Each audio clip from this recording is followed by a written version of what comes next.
Les relations entre police et journalisme sont bien documentées. Un exemple sur le vif avec David Dufresne, lanceur d'alerte et soutien des Black Blocs sur Internet comme ailleurs. David Dufresne naît en 1968 à Poitiers, entre un beau-père ébéniste et une mère cartomancienne.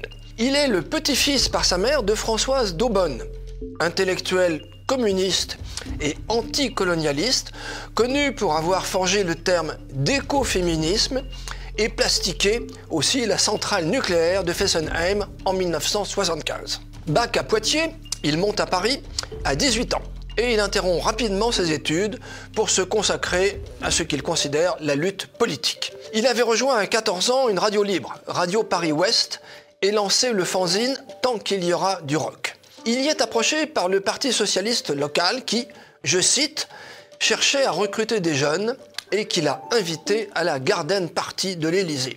Fin de citation. En 1986, il est de la foule d'étudiants qui manifestent dans les rues du quartier latin le jour de la mort de Malik Oussekine.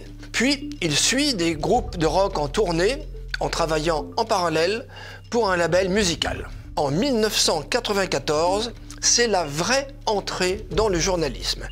Il devient reporter à Libération, où il tiendra un temps la chronique télévisuelle. Collabore au début de l'aventure Mediapart, avant de s'installer à Montréal en 2011 pour 8 ans. Sans aucun diplôme, il est professeur invité à l'école des médias de l'Université du Québec à Montréal. Toujours sans diplôme, il enseignera plus tard à l'Académie du journal et des médias de l'Université de Neuchâtel en Suisse. Revenu en France, il recense sur son compte Twitter les témoignages de blessés par tir lors des manifestations des Gilets jaunes. Dès lors, il mettra les abus des forces de l'ordre au centre de ses publications. Plus récemment, à partir de 2024, il diffuse avec Nicolas Lebourg une émission de débat dans les locaux de Mediapart définie comme, je cite, « une sainte et modeste alliance d'indépendants contre le péril facho ». Fin de citation. Dans un entretien au magazine Charles, il déclare, je cite, « Au premier tour, j'ai toujours voté pour la Ligue communiste révolutionnaire ou alors écolo ». Fin de citation. En 2002, il vote pour Chirac au second tour. En 2017, il vote Mélenchon au premier tour et Macron au second. Une dernière citation pour la route, toujours dans Charles, du 4 octobre 2017, je cite, « J'étais persuadé de ne pas voter au second tour de l'élection de 2017. Mais ce qui m'a fait complètement basculer, c'est l'infiltré.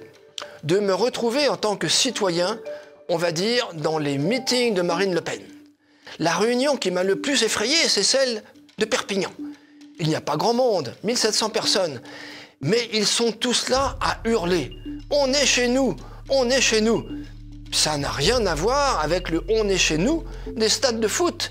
Ici, c'est un cri fasciste. Fin de citation. Pour ceux qui sont bien chez eux, chez nous, bonjour chez vous.